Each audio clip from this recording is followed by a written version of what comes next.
What's up YouTube, we're back again with a new video. My name is Danny James, and on this channel I make content around music video editing, dope transitions and styles that can improve your workflow immensely. In this video I'll be showing you how to make simple visualizer concepts using Adobe After Effects and a bit of Photoshop. Also, if you're new here, hit the subscribe button, give this video a like, and without further ado, let's jump right into it.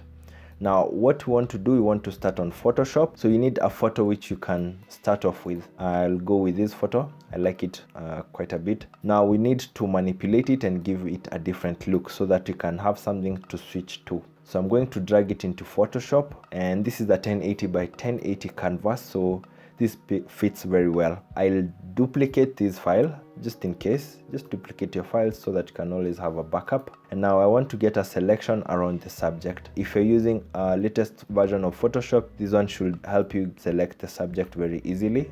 Yeah, you can see it has already given us a good selection of the subject. If you don't have this version of Photoshop, you can use the selection tool to get this kind of selection. What I'll do now, I'll click on select subject. So make sure you're in your selection tools, just select and mask it. And like that, just output the mask right here. So we have a good layer mask of the subject. So this is the subject only, and it has differentiated that from the background. So we can have the background right here. Now we want to manipulate the subject only. So I'll hide this layer. Let's add a posterize effect. I like the posterize effect because it gives us these hard edges on the clothing of these artists. So I'll close this up. Then you can always play with your blending modes if that's what you want. Okay, I'll use exclusion, but I think it already looks good the way it was like. So I'll ensure this effect only works on this layer beneath and not on the background. So that's what we really want. And then I'll add another effect, get the hue and saturation so that you can get some colors off of it. Make sure it only affects this layer, and then you can come around and play with these. And then I can come right here under blues and try to manipulate them. So this won't work, so I'll try another color and see if I can get some more colors onto this subject. Okay, so I like whatever I have. So we can also reduce the opacity or the fill of this effect so that it's not too much. Remember, you can always come back and change these settings however much you like. And also for the posterize, you can come back and tweak it. And you can also change the blending mode just to see if you're getting something you like. And like at this moment, I can see I like this linear dodge. So this is a really good look to add onto the visualizer. Now the last step I want us to do, we want to add a small shape right behind the subject, which means that we'll create the shape in between this layer and the masked layer. So let's create a triangle very fast.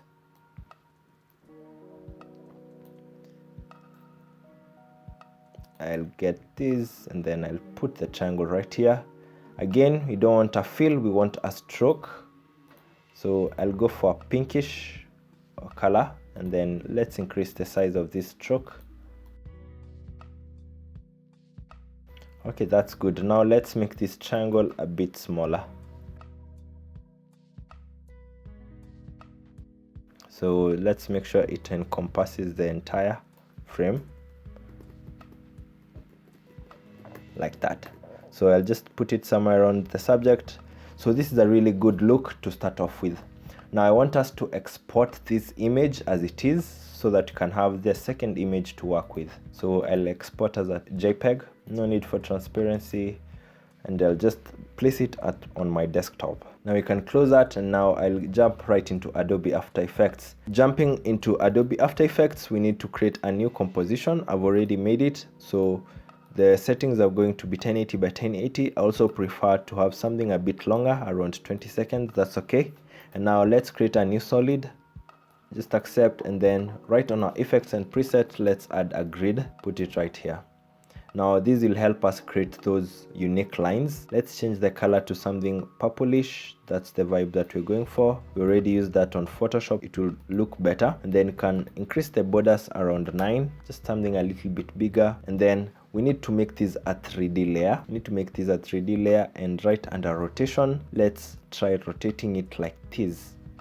Now if we rotate it like this, put it right up here, you can also stretch these ends. Okay, Now that's good. Another thing, we need to remove these vertical lines so that you are only left with the horizontal lines. So just play around with these values until you see at the point where you don't see these. So I just change the anchor, and then I'll have to come on this corner pin, I think, and I'll erase it like that. So that's a really good starting point. Now to make these lines sort of move, let me just press you. We need to add an offset effect. Put it on the black solid, and this should be really easy. You should add a keyframe for shift center. Come back here, press U so that you can see the keyframe. So we need to change this value. This is the value which will give us that look we want. We can start right here and then come around 4-5 seconds, and then make sure it goes up and or down. So if we play these now, these values comes down. If I put this keyframe a bit closer, it will go faster. And then we need to do the same thing so that you can have another solid from right beneath. We can be as easy as Control D so that you can duplicate this one. Let's rename it Black Solid 2, and then we'll move it right here. And let's play it so that you can know what's happening. So it's also going down, which is not what we want. We want it to go the opposite way. So you could come back here, or you could just change the rotation so that, and you can see I'm altering the rotation for the x-axis, and then you can try to make sure that they don't overlap such that there is still a gap. It should look like one thing. Now let's play these and look at it. So these ones, they sort of come towards each other. This is a really good look we're going for. Okay, so I'll also change it so that it goes a bit faster. So I'll increase this value a bit. Now this one should go faster, and then I'll do the same for the solid, which is right beneath. I see the value goes towards 16. I can also increase it a ton. So let's play this. Now that's a really good starting point. I'll collapse these two layers. And the last thing we want to do to make these effects sort of really sell, we need to add some lines along this composition. So just go for your pen tool. Make sure to not have been clicking on anything here, because otherwise you'll have to draw a mask. Let's draw a horizontal line from here to here. Okay. Make sure you only have stroke enabled. We don't want any fills. And then since it's the same layer, we can also draw another one, maybe coming from here to the center and then to this side. And then you can draw another one from here, and then let's connect those ones. You can come again on this side, connect another one, put it right here, and then you can link it back. So go back to your selection tool so that you can see these lines that you just made. They're not the best lines, if you ask me, but they should do the job sort of. Let me get the pen tool and see if I can adjust them. Yeah, you can only adjust them using a pen tool. So let's make sure they come and drop off somewhere on the side, and then they should come towards the middle. I'll do the same thing on this side. I'm sorry if I'm going fast, you can always rewind and to follow up better. So that's good. We need it to exit around here, and also the same should happen on this side, and bring it together. It's a really good way to add depth onto this effect. So let me click somewhere away so that you can see. Now if this looks weird, don't worry, it's time now we can introduce our picture. So let's bring our two pictures actually, and then I'll bring the first image right on top. Scale it down so that it stays somewhere around here. Now we can see whatever is happening. I want to go back to our lines which we just created, and let's increase the stroke width like that. And then for this stroke width we need to add one more effect. Let's go to effects and properties, type CC radial blur. We need the lines to have a flashing blur and still sort of glow. So change the type to a fading zoom, and then you can also change the amount, increase it. I find anywhere above 100 to look really good. And then you can also shift the center. Now you can see what happens to these lines with and without the effect, with the effect. You can also change the center. This looks good. Just make sure you can see that blur on all the lines before leaving it at that point. Now this is a really good point that you can begin executing this visualizer. Let's play this video. So this looks really good. One thing we need to add on this image, we need to add a wave warp so that you can have the horizontal line going through this image to give it that synthetic 90s vibes. Change the wave type to a square. Change the height to around 10, that's good. Change the width to around 1000. And then direction, make it 0. Wave speed, you can do whatever you want. I like sticking at around 0.3.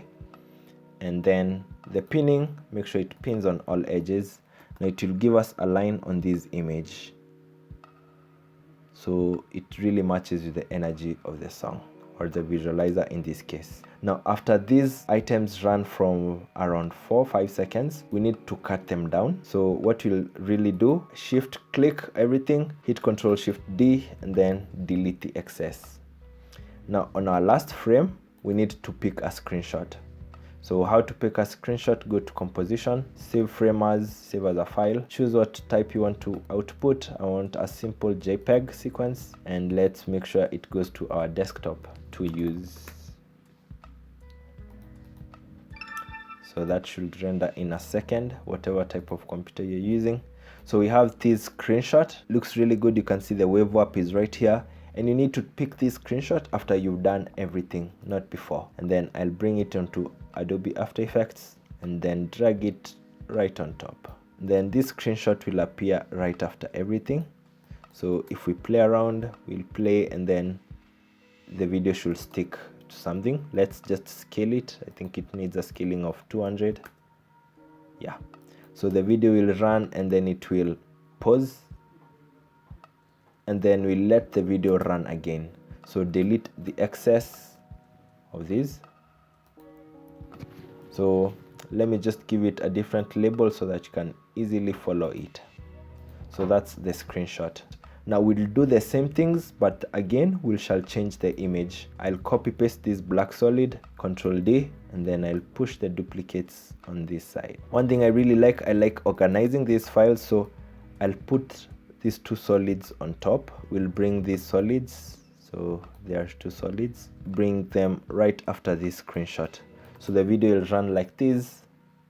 It will run very well, and then it will go into a freeze. 1-2 seconds. It doesn't need to stay there for long, and then we should continue with our animation.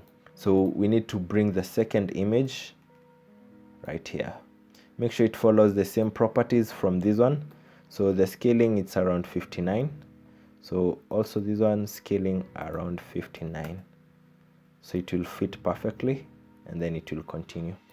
Also, we forgot to duplicate these lines which stay behind. Ctrl D, and then I'll drag them up.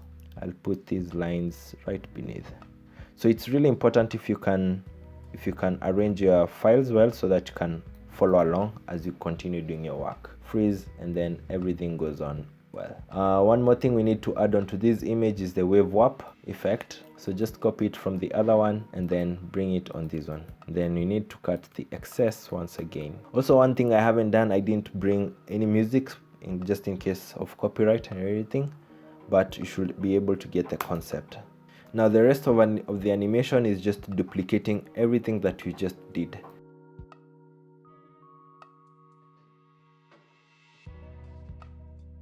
Yeah, that's it. I hope you've learned something from this video. I know it took a little bit of explaining, but you can always rewind and follow through every step that we just did. If you enjoyed this video, kindly give it a like. You can always support me by visiting my website and buying my presets and packs. They are super helpful for any upcoming director or editor. My name is Danny James. See you in the next video. Peace.